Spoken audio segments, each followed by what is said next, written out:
Gesi. Dalem Pak Dalang. Sampeyan pirsani. Ing atase lapangan semene jembare parandene piyayi sing mirsani ya penuh nganti kiwa tengen mburi kabeh tumplek-blek kepengin nderekake Pak Lurah ngrupe tanggene nglestarekake budaya lan ugi menjunjung tradisi wujude bersih desa. Panjen luar biasa yen penonton wayang Ponorogo ya, Pak.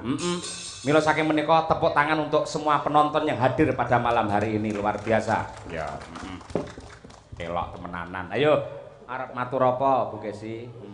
Saderenge matur, kula nggih pengen pantun kok. Pantun piye? Khusus kangge pacar kula wonten mriki. Sapa? Jenengan mireng keriyen. Oh iya, siap. Mangan bakwan dicampur mie rebus. Mangan bakwan dicampur mie rebus. Cakep. Bapak Lurah Suhirman pancen bagus. Wah iya. Apik. Ketoke kaya wis akrab banget sampean karo Mbah Lurah. Akrab. Wong panjenengane gaene SMS kula, WhatsApp kula, telepon. Ngoten niki kula mirengaken menawi panjenengane Pak Suhirman telepon niku rada napa nggih ngewel ndredeg ngoten lho Pak Dalang. Nggih. Bu Kesi. Lho, enten apa Pak? Wonten dawuh jenengan tanggal 22 niki September napa selo? Tasik selo Pak Suhirwan menawi panjenengan nyinden wonten desa kula purun Bu Kesi. Nggih purun no Pak. Ning mosok kula nyinden piyambak? Nggih mboten kalih Pak Cahya Kuntadi ngoten niku. Oh iya. Ora yen Mbah Lurah mboten isinan piyayine. Buktine nalika sinden mau dandan ngen pondokan kabeh ditakoni siji-siji. Pripun? Diapalne iki Umi, omahe iki Pulung ngono kuwi. Lah iki jenenge Winong, omahe Tulungagung. Nah, iki Birgita. Bir ki minuman, Gita ki nyanyi. Penyanyi ning karaoke ngenan mriki. Heeh. Meneh lah iki Mbak Tri Hastuti Retnowati saking Ngawi. Lah niki Mbak Lia niki saking Sragen. Wah niki Bu Kesi genah titiane Pak Dalang. Ngono kok piyayine kok ya tatak tanggon kaya ngono. Mula wis sak trepe Bu Kesi ayo karo nata alon-alon ngapunten ingkang bagian sound system Jawi radi dipun suda kemawon amargi teng mriki dobel sewantene Pak. Lek dobel nggih omong niku briwut. Ayo nggih. Ditata kerjasama yang baik. Kaya mengkono. Ya Bu Kesi dongakno piyayi ngrupit. Ayo. Nderek ndedonga mugi-mugi sedaya warga masyarakat ngrupit mulai saking kepala desa, perangkat desa, para sesepuh, pini sepuh, para kiai alim ulama lan sedaya warga masyarakat ingkang dalu menika tumplek-blek wonten ing lapangan Balai Desa mriki sedaya tansah pinaringan katentreman lahir batin. Amin. Murah rezekinipun. Sedaya keturunanipun, anakipun dipun paringi soleh solehah. Amin. Pinter sedaya Pak Dalang. Amin. Lan tembene mugi-mugi sedaya warga masyarakat ngrukit pinaringan rezeki ingkang kuwatah sanget. Saengga mengke saben taun saged nanggap wayang malih nggih, Pak. Nggih. Matur nuwun. Nggih, terima kasih. Lah saiki genti Tondo Tresno. Nah, ekone dipun icali, Pak. Nggih, leres. Lah minangka Tondo Tresno tumrape kanca-kanca Madangkara sing diwakili karo Bu Kesi. Ayo saiki ngaturno panglipur kira-kira arepe nembang apa Bu Kesi? Ayo. Nembang apa ya? Kula badhe nembang slendro. Slendro? Oke, napa niku? Nembang, napa Pak? Sri Uning. Oh, nggih, Nggih. penak Sri Uning. Karyane Kanjeng Rama Haji Kuron Suwanda. Nggih. Siap. Sri Uning sak bawane Bu Kesi. Nggih. Nggih. Niki saene lek duet kalih Pak Suhirwan kok. Lha apa menawa Pak Lurah kersa? Yen Apa, kersa Pak? kok tak sawer malan. Ora ya. Alah napa Pak Suhirwan wani? Wanine lek teng mburi tok wau. Teng panggung ndrodhek ngantek ngompol wau. Ha iya. Nanti brengose mlumpuk ning tengah ya, Bu. Nggih. Brengose kaya Pak Asmuni niku. Wah, ini ora. Ning piyayine jos, bijaksana dan sangat merakyat, tresnani karo desane. Lah kuwi penting. Monggo. Putri kang sulestiyeng warani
nonano bebela wirat maya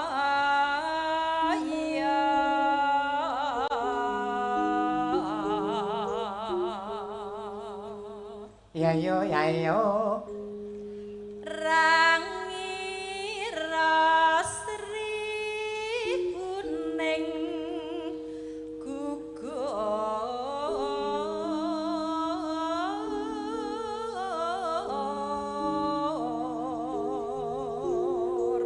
nano mangka mesti kaneng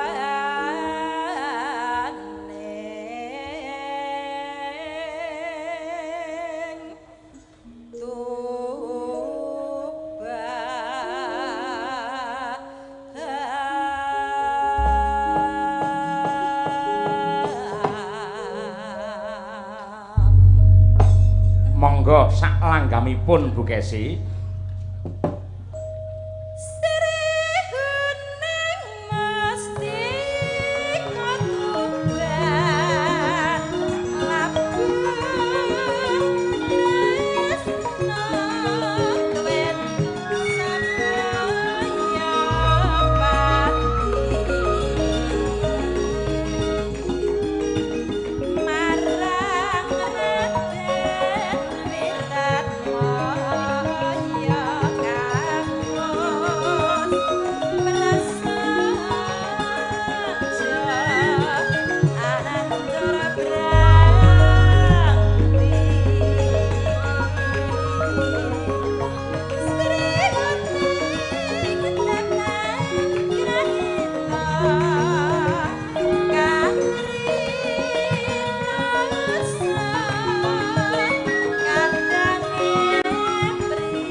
Mbah Haji mantan kepala desa ingkang sonten wau sampun nyangoni kanca-kanca lan kula. Nggih.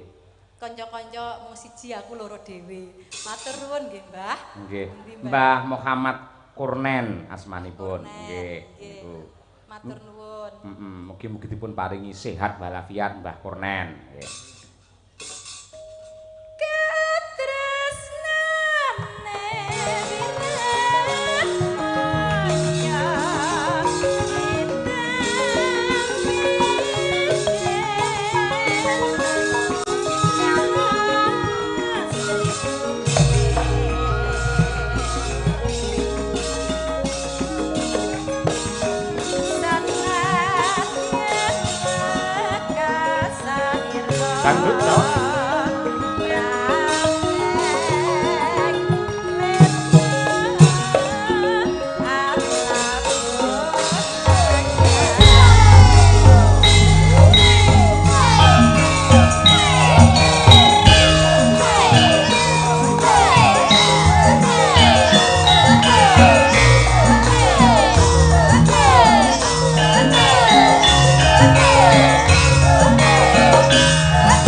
kasih, matur sembah nuwun. Ya.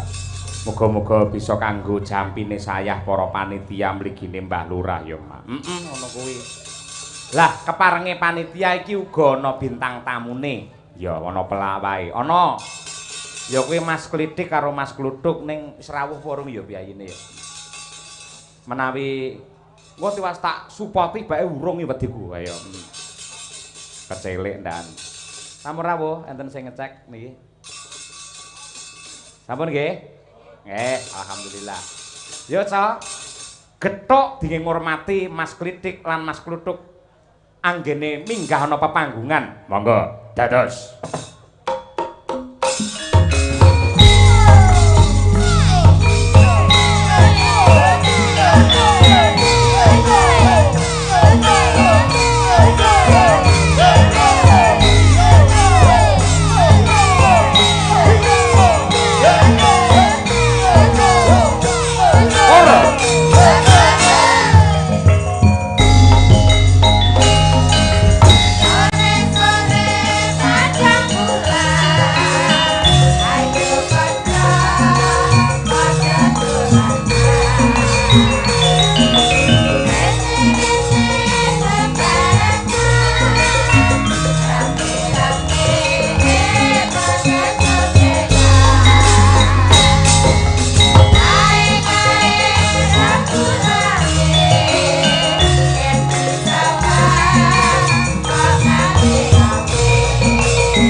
Sugeng dalu Mas Jok Lidik. Alhamdulillah sugeng dalu Mak Cangik Yulimbo. Sehat nggih Mas? Pangestu wilujeng pikantuk berkah panjenengan sedaya pinanggih rayu bagas warasan. Tanpa benten kalian sedaya para warga masyarakat ing Ngrupit, mugi-mugi tansah pinaringan sehat bagas waras. Insyaallah cinatet dening Gusti Allah Subhanahu wa taala. Dalu menika Ngrupit ngentekke ragat golek nikmat ben ra kena laknat slamet donya akhirat. Amin. Pikantuk syafaat saking Kanjeng Nabi Muhammad sallallahu alaihi wasallam. Amin ya rabbal alamin. Niki lho Mas. Pripun? Kaya-kaya kesiram banyu adem kula. Sebabe? Lah pripun pinten-pinten musim niki setahun sowan Kyai Ponorogo nu kena diitung nggih kula. Monggo jenengan asli Kyai Ponorogo, Asli KTP Ponorogo. Ponorogo. Nggih. Mula saged dipun itung dalu nika genepi anggenipun kula dados warga masyarakat Ponorogo. Nggih. Nyambung tali silaturahim kalian warga Ngrupit jenengan dalu menika. Nggih, nggih, nggih. Mula dipun lenggahi Bapak Suhirwan Nggih. ing dalu menika ngawontenaken tasyakuran bersih desa, Mas. Leres, leres. Nggih, kaya-kaya bungah sajroning manah nika. Nggih. Alhamdulillah Kyai katahe sak menten sami duduk sama rendah berdiri sama tinggi. Nggih. Insyaallah sedaya dipun angkat derajatipun dipun tresnani marang Gusti insyaallah ing benjang saged ila yaumul qiyamah dayanipun. Amin. Amin ya rabbal Ngeten lho alamin. Mas Cobi. Pripun? Ponorogo iki enten tontonan ramene kaya ngeten iki. Leres. Sing delok rame sing nanggap arang-arang. Niki, Mboten Mas. ngoten. Loh, niku ndelok nggon kok Mas, ngoten. Delok nggon nggih. Nggih, ndelok nggon mula para-para pejabat-pejabat ingkang dalu menika lenggahi wonten ing pranatan wonten ing Ngrupit, Mas. Nggih. Mula dipun lenggahi sedaya jajaran Musbika. Pak Camat nggih rawuh. Pak Camat rawuh, Bapak TNI Polri rawuh, Leres. lurah-lurah sekecamatan ugi sedaya nyengkuyung. Nggih. Bahkan mantan kepala desa ing Ngrupit mriki ugi sampun Nggih. kepareng mangestoni Nggih, Pak Haji, rawuh. Pak Haji. Sinten Nggih. kalau Pak Kurnen. Pak Kurnen nika menandakan bahwa tongkat estafet dayung bersambut. Insyaallah pejabat-pejabat Ponorogo yang selalu mengangkat harkat martabat budaya, nguri-nguri budaya, insyaallah sedaya saged ngrembaka rahyu wilujeng widata. Allahumma Amin. Tepuk tangan untuk seluruh warga Ponorogo luar Saestu, biasa. Mas. Cobi. Jenengan kudu marem lho dadi Kyai Marem, Ponorogo. marem. Masyarakate kondusif. Mulai enek tetembungan Tentrem. ingkang sae, Mas. Pripun? Wayah magrib budhal sembayang menyangkali aja nyangking timba. Terus Mumpung sik urip ayo kabeh pejabat sregep-sregepon nanggap wayang sok nek mati ben munggah swarga. kuwi omongane wong golek dhuwit lek kuwi. Ora golek dhuwit piye ngene diwehi rega 12 lek ngenyang 1000 kok iso. Padake Niku tandha keakrapanipun. Lho, kula niki nek Ponorogo moh ngregani, Mas. Leres no. Kaya dukun nika lho. Pripun? Luar kota ki wong padha iso ngregani ning nggone omahe dhewe wong rasa ngregani. Betul, Eling-eling omahe dhewe, liwat sak liwat yo ketemu karo tanggane. Iya. Mula dalu niki sineksenan Kyai Ngrupit. Nggih. Insyaallah kok Ngrupit ki ben taun wayangan, dalange Mas Cahyo, dagelane kliti kluthuk. Insyaallah kula ora sah mbayar siji. Ora sah mbayar loro, bayar siji. Separo. Separo. 50%. Nggih. Elok luar biasa kuwi. Ngono kuwi. Dadi siji kluthuk rasa dibayar, kula tok sing dibayar. Ngoten. Kose. Tekonmu nek kaya ngono. Lah pripun panjenengan wong loro lho. Allah tanpa rupa ke kakangmu. Arep kakang kaya apa kudune lak seneng lah disawang susah ngeten iki. Lah wong sing mirsani wae senenge kaya ngeten. Wong kuwi sing seneng berarti atine kuwi ayem. Betul. Ngoten lho. Nek ambak meneng, yen kanggene kula lho, Mas Kluthuk niki akan menyampaikan sesuatu kata mutiara untuk membangun semangatnya orang Ngrupit. Lah itu. Kata mutiara apa? Ngorene dikawal hansip lah dikira malingi kecekel kok iso. Piye jenengan iki kok iso? Kana ndak ngomong ora kok meneng wae. Wah, wis jan. Ya ngenteni awakmu Loh, ini momentumnya itu momentum yang bahagia. Ya. Masyarakat Ngrupit diajak mujudke syukur, diajak seneng-seneng. Lah iya. Lah nyapa kok susah ki Sing susah sapa aku seneng kok. Lho. Lah iya kudune lak seneng. Lah ya seneng. Lah senengmu kuwi lho kepiye? Ya mergo ditanggap. Lho. Ora kok perkara ming ditanggap tok njur seneng kita, Mas. Nggih. Lah sakwise ditanggap kuwi tandha tarima kasih jenengan teng warga masyarakat Ngrupit pripun? Kula niku janjane ngapunten Mas Cahyo. Pripun? Kula niku nyambut ge bengi niki ngetoni kritiki ning Ponorogo jane ya seneng ya susah kula niku. Ya seneng ya susah. Seneng kula niku silaturahmi karo rahmi kalih warga masyarakat Ngrupit. Bener. Sing nomor loro rada pegel kula. Lho, Perkarane nyambut gawe kuwi ora entuk pegel ora entuk. Lah mbok wis seragam kaya ngene iki ya. Lah apa salahe to? Kowe apik putih gedhi.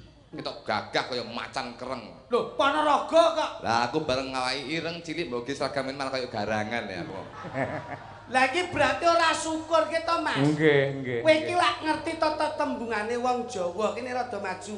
Mula yen kepengin pinter srawunga karo wong sing pinter. Kepengin iso hukum, ahli hukum ya kumpul karo wong sing dengan pakar hukum. Betul. Lah nek sampean ki ora ngerti nggon tatanan Jawa. Nggih to, Gus.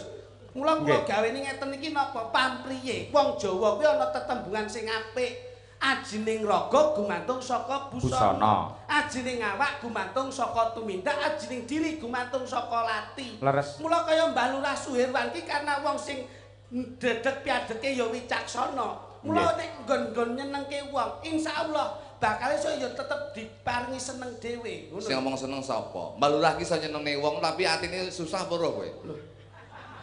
Lah nyapa Lho, Mbah? buktine mau pinarak kene wis paring dawuh pidato ya Kali iso dijajaki, ning lek atine menungso ora iso dijajaki. Lho, Iso nyenengne wong sak menembane. Ning apa ora lek atine Mbak Lurah ki susah? lah susah ki perkara apa? Lho ragate akeh tambel iki yo.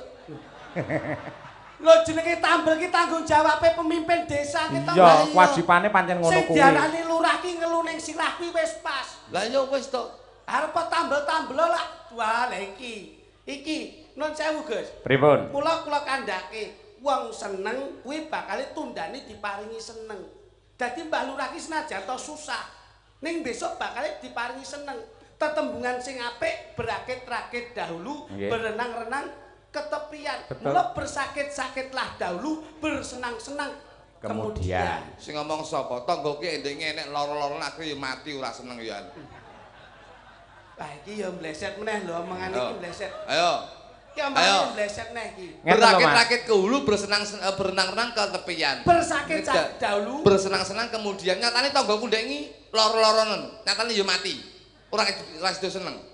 Ayo. Wong Jawa paring dawuh ya to, sapa nandur bakal ngunduh, utang bakal. Urung mesti. Lek pangan ureng ya ora ngunduh. Utang bakal nyaur. Lek minggat. Tangga ki akeh lho. Utang mekar nyatane minggat kabeh. Sing gawe bakal ngenggo Mas. Urung mesti wong nduduk kubran lah dienggo dhewe. maksudnya ki ngene lho ya, Mas. Piye? Tangkeme iki lho. Ngomong rung tutuk kok ngene wae. Pegel aku. Pegel ya pegel urusan kono kene. Karepmu piye? Nek nggon ngendikane Mas Cahyo mbok srekal. Kuwi jenenge sampean ku ora ngenggokke yen Mas Cahyo ki dadi pinituwa utawa sesepuh. Ngono lho. Lha nyapa? Sing diarani sampean kuwi dadi anak, mligine sowan marang bapak ana ing pangarsaning Mbah Lurah Suherwan. Kuwi wondene sampean ki aja nganti wawan ceblok adoh saka wite. Gondol codhok ki adoh ka wite yo. Becik ketitik ala ketara. Sing ngomong sapa? Becik ketik klanggoku ya becik tok ya nyatane ya ala kabeh. Gudik tok. Piye ya Mas, lek ngomong ki piye ya? Ngene lho, kuwi nek Ah, aja ngene. Aku tau ngene malah keturun dek kenane. maksudnya ki nek nggon bangku pawiyatan nggon sekolahan. Kuwi guru kencing berdiri, murid kencing berlari. Lah, kuwi golekno sing nggih pepatah kuwi tak tapakne lambene. Salah ya apa? Kuwi pepatah sing diskriminasi sing bedak-bedakne. Ya lek gune lanang lek gune wedok, kencing berdiri ndledek kok ndi-ndi. Astagfirullahaladzim. Ayo. Sampeyan aja bengok-bengok. Neng kene iki disuwun karo warga masyarakat Ngrupit supaya maringi apa iki dalam rangka bersih desa kanggo nyangoni warga masyarakat sing kepareng rawuh iki lho. Semua bengi kang jenengan. Ngopo? Dalang sing paling kemlindi iki mek Mas Cahyo tok. Sampeyan aja sembrono lho. Maksude piye maksude? Uripmu gumantung saka panggunge Mas Cahyo. Roh. Uripmu gumantung saka wira pradanggane Mas Cahyo. Dalang paling kemlindi iki mek Mas Cahyo. Buktinya apa? Kabeh iki ditanggap sinden, ditanggap madhep rono kabeh ning gone penonton. Sampeyan karo aku ya madhep rono. Ditanggap kok madhep debok ki ra ngajeni wong. Nyokmu nyok. Ning ndi nggon nggih papan sing jenenge dalang pakeme malah ngedep debok ngono kuwi.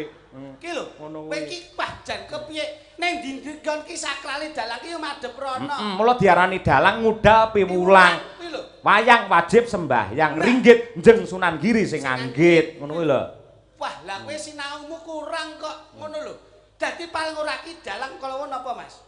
Ngudal piwulang. Ringgit Njeng Sunan Giri sing anggit. Wayang wajib sembahyang. Lah mula nyapa kok mesti dalang kuwi ngangge blangkon. Mergo lek nggih helm dikira pemadam kebakaran. Pripun jenengan ning ngrasake? Mula kula ki wegah ning ngejak niki wegah. Lho kowe ape ngejak sapa sing iso mbok apusi mak aku tok. Lho aku bayari piro manuk. Tidak membahas sebuah materi. Lho tapi ya kan ya totalitas.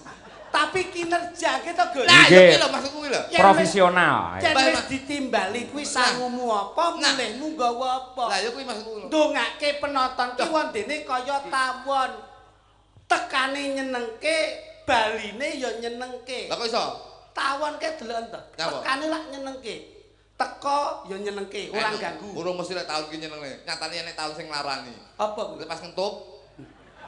Lah nek lak ana manfaate. Manfaate apa? Lah mesti ninggal madu, gitu. Nggih, nggih. Dadi titenono, angger apa wae sing duwe madu mesti nggawa entup. Nah, dadi kewan iki lek enek entupe mesti ana madune. Kalau jengking dientup ya ora madu. Ayo. Kowe lek ganteng tapi kowe kleru tik kowe, kleru kowe. Kalau jengking.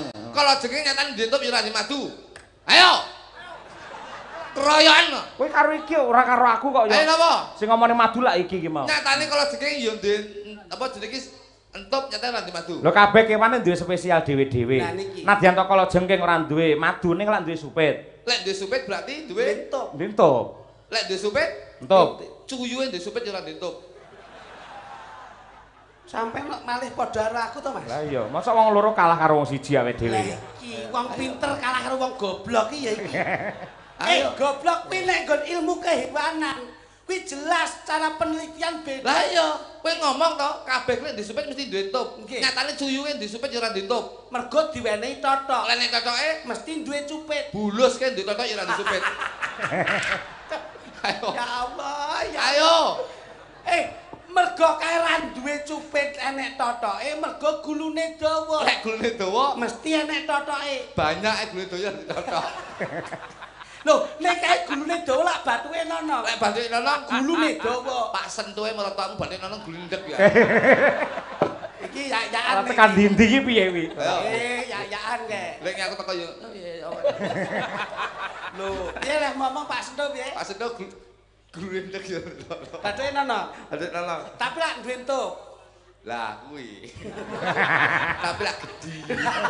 Matamu malah celalaan kok ngendi-ngendi. Ayo Mas Kluthuk, doa yang terbaik untuk Nah, warga masyarakat anu Ngurupit. Mas Ayo nyun pangapunten kula sebentar mboten saged ndongakne sedaya warga mekat Ngurupit. Mergo aku ndongakne keluargaku dhewe ra mandi Mas Ayo. Ini lho Mas. Donga kuwi ora kudu ning keluarga. Sok kala mandine ning gone wong liya. Lho mandi ki apa ra piye? Lho. Donga kuwi paling mujarab, Lah, bos ndongakne apa to Mak? Nyatane jabatane ya dhuwur Mbah Lurah, aku dadi dagelan Mbah Lurah dadi lurah. Arepe ndongakne apa dhewe iki? Ya paling ora sampean matur nuwun karo Mbah Lurah mergo wis ditimbali tekan kene. Lha rung diwehi kok matur nuwun iki piye to masalahnya? Lek wis diwehi aku matur suwun. Ki jane ngene lho Mas, sampean ki ngerti tatanan nggon trah Roh. saka sastra apa ora? Roh kenyeh. Lambe ki nggo pangucap sing kepenak. Leres nggih. Nggih to Mas? Aduh. Ora celelekan. Iki ditanggap ora guyon. Lho sing bayar ki ya guyone iki ya. Iya nek guyon ana nggone dhewe. Wayahe tema ya serius, wayahe guyon ya guyon. Nek kowe guyon terus, ngene iki Mas Cahyo aku melu isin. Lho isine budal kowe. Ya omong ora penak. Oh sing dibayar ya Lah isine. ayo yo tanggung jawab nyambut. Bayar kok isine iki. Ya klambi terus muga pencilak lebih isin gitu. Lho ning klon pangapunten Gus. Nggih. Mula Mbah Lurah. Mbah Lurah menika sedaya Mbah Suherwan. Sing ndi? Lah iya lek mundudan penak men ndi? Menika lho. Yang mana bionya mana? Udah kalau berarti kok. Sing Ora ndi? nyanyi sing ndi iki lurah tok lho, kae sak kecamatan jenengan lho. Sing busanane sing piye ayo. Mbah Lurah. Sundel Mbah Lurah. Lah, wah, lah. Cowok ini ireng kan Mbah Lurah. Salah aneh bener to. Kowe iki aja sembrono karo tembunge ireng. Ireng kuwi gunane akeh. Pangapunten Mas Ayo. Siap. Niki kula jlentrehke. Ben duwe ilmu, secara intelijensinya itu ada. Ilmu apa? Kok kowe pekok mau ilmu? Wong iki sekolah. AQ, EQ, SQ itu bagaimana? Mu aku entek SQ papate pilek kali. Dadi Mbah Lurahke mbok wadani apa? Ireng. Ireng kuwi dibutuhke wong akeh. Apa kuwi? Nyun pangapunten, Gus. Aspal ke rupane apa? Ireng. Nyatane sak donya aspal rupane ireng kabeh. Enek putih. Ora blolok matamu kowe. Tapi lek enek markane putih. Jajal ireng lek enek markane. Kowe kira ceblok ning jurang bongko kowe. Mripatmu iki delon. Enek irenge apa ora? Ayo jajal putih tok. Iso nyawang kuwi. Kuwi ireng ki apik. Pitike delon. Ireng sekti. Lah apa? Lho, pitik ireng iso ngendhok putih. Ayo. Jajal pitikmu putih iso ngendhok ireng. Ndek ngendhok ireng. Dadine piye? Jemek. Ayo dilaten kuwi kok iso. Kowe iki nek omong kok Niki desane Ngrupit. Ngrupit. NGRUPIT. Songko kowe. Sudah jelas. Sudah jelas Ngrupit menika suatu desa sing maju gemah ripah loh. Kose up per huruf. Duh, sita Pak, aku ngeten lho. Oh, apa? Ya wis apa Pak? Loh. Ngrupit sing Ngrupit. dikendikake Pertama Mas. hurufnya adalah N. Apakah N? En ki nantinya kelak Ngrupit bakal dadi desa sing gemah ripah loh jinawi ora kekurangan sandang pangan ping 4. Amin. G. Gegayane bakal diijabahi dening Gusti Allah Subhanahu wa taala. R. R ki rasa siji lan sijine ora bedak-bedakne. O. Usaha untuk mensejahterakan itu yang menjadi misi dan visinya pejabat-pejabat wonten ing kelurahan menika. P. P menika pinaringan karahyan saking Gusti Allah Subhanahu wa taala. I. Insyaallah kula ya melu ndedonga muga-muga Ngrupit dadi desa sing gemah ripah loh jinawi. Terakhir T. T iki tekan tetek insyaallah bakal terwaca apa sing dadi karepe bakal diijabahi dening Gusti Allah. Elak lho. Kowe lek iki kalah kowe, kalah cepet karo iki. Ora kalah Kowe iki cepet. ganteng oleh pekok kowe Mas. Kowe bengi iki nyepelekke aku tenan kowe. Ayo. Sik, iki mau jawab iso cepet sae ganti sampean. Oke. Oke. Ayo kowe. Kene iki kecamatane Jenangan. JENANGAN. Ayo. J. Cepet. Cepet. Aku. Cepet ya. Ya. Biasanya kan gue cepet. Nggih. Saya aku cepet. Nggih. Ngantek kayak tabuk cangkemmu. J. J itu adalah jerengen sajadah kanggo ngamalmu ibadah. E. Ekosistem dalam kamu menerapkan hidup harus kamu sebaik mungkin memanfaatkan. I. Iman. Sik kok iki piye to iki? Bar J E terus N iki ngawut ya kakangmu. Cangkemmu mirang-mirangke dulur kowe. Oh, tapi cepet ke iman. Loh, iman. Awake dhewe wong kusuk kok iso.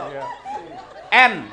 N nika nata ati antarane mutiarane ilmu saka akhlakul karimah, mutiarane akhlakul karimah saka qalbiyah. A. Nika amanah. N. Amanah membawa berkah. N. Kusik to. Cepet iki. Mau cepet tok. N nandur kabecikan. A. E. G. G ki gotong royong. E. Emansipasi antarane. Kowe diblocokne kakangmu. Aku manut contongmu lho. Lho, manut ya manut kuwi kudu ngeling ejaan. Manut kowe iki berarti nek manut berarti iso diarani manut wong goblok iki kowe iki. Lho nek lak wong pinter kudu cacek to, Mas. Ya cacane sing bener no. Nah, nek manut wong goblok kowe wah bosok kowe. Ayo ya, jenggaku. A ki tegese amanah. Ah wis mau amalah wis. Lho. Ama muji. Ndedonga. Kowe asu wae. Kancane nyambut gawe malah kudune aku ki mbok junjung apa piye ngono. Di kowe dijung. A. Apa? Loh, ama muji, Gus. Muji piye? Loh, tegesipun menapa? Wong ki nek wis diparingi nikmat ya kudu disyukuri. N. N menika tegesipun nata ati lan pitu. Wis nota ati wis mau. Wis nota ati wis. Mpun to? Wis. N menika tegesipun Nantinya kelak. nrimo ing pandum. Nrimo wis, kakangmu wis nrimo mau Wis. ya. Apa-apa mbok wisi piye? Lho wis. Wis. Delokan iki lho. Piye-piye? Kakangmu iki lho. Piye? Ponorogo iki persuku. Ning dia bisa menjawab dengan cepat. Jane sing ngeblok Siap? ngono. Ya, siap ya. Tahu. Ponorogo ya. Nggih. Siap tenan, cepat lagi. Ya. Po. Po ya dulu. Po ki dulure Gipsy. Lah lagi yo mbleset to. Po kok po. Po. Nah, po ki pono ki wis ngerti. Dadi masyarakat kene wis ngerti apa wis dadi karepe pejabat. No. Pejabat yo ngerti karepe masyarakate. No. Nata warga masyarakate ben Ponorogo iki dadi Ponorogo sing kabupaten yang menjadi barometer kabupaten seluruh Indonesia. Roki rogo diabdekke kanggo manembah marang Gusti Kamurbeng dumadi Gusti Allah Taala. Ora enek es. Aku wong tes. Go ki tegese gotong royong nyawiji dadi siji menanamkan jiwa persatuan dan kesatuan, jiwa NKRI harga mati Pancasila Sakti Bhinneka Tunggal Ika berbeda-beda tetap satu jua. Luar biasa apik iki lho. Oke. Ayo. Cepet bocah iki. Ayo. Jane sing mbok kon ngeblok ki aku mbok kene. Kowe sak kesandake iki. Oh iki Berarti begini golek pangan dhewe-dhewe ngene ya. Dagang ngasak iki begini. Ya, api. Enggak, Mas. Si ana ora? Hah? Si ana apa lah? Ora enek. Ya wis genti liyane kuwi wis nyakne neh kowe ndak. Lah kula kuwi ngono lho. Nggih. Lah dadi Mbah Lurah Suhirwan. Nggih. Menika sing diarani Su menika supel piyayinipun. Betul, Mas. Nggih to. Hir itu dalam arti heran. Senajan to piyayine cilik ning lincah. Bener. Wan ki tegese wani ya wani, ora ya ora. Yen wani aja wedi-wedi. Yen wedi aja wani-wani. Ngene iki, Mas. Nggih. Lah iki kedawan ning sajake ora ana isine malan. Nuwun sewu. Suhirwan ya. Ngene Mas Gluduk ngene. Suhirwan. Iki Jawa lho. Suwi lak linuwe. Angger enek wong jenenge nek sune kan linuwe. Nah, her ki banyu. Banyu penguripan. Wan ki sugih. Sugih, Pak. Mula hartawan, ngono bangsawan dadi wong sing sugih. Tegese kuwi tegese luweh banyu sing jernih lan uga babakan ingkang sugih. Berarti sugih banyu berarti kerep anyang-anyangen. Betul, berarti. Kowe kok kono ki nyapa to penemumu ki kok iso. Ora kok kono. Mula dipun aturaken Gus. Nggih, Pak. Mula enten tembangipun ingkang sae. Napa? Nggih kali para ibu pesinten. Oke, siap. Nggih, siap. Ini kesanipun gayet. Mula tatanan Ponorogo kula apal Gus. Nggih. Ngriki tenggene lucon nggih seneng lagon saya nyimel.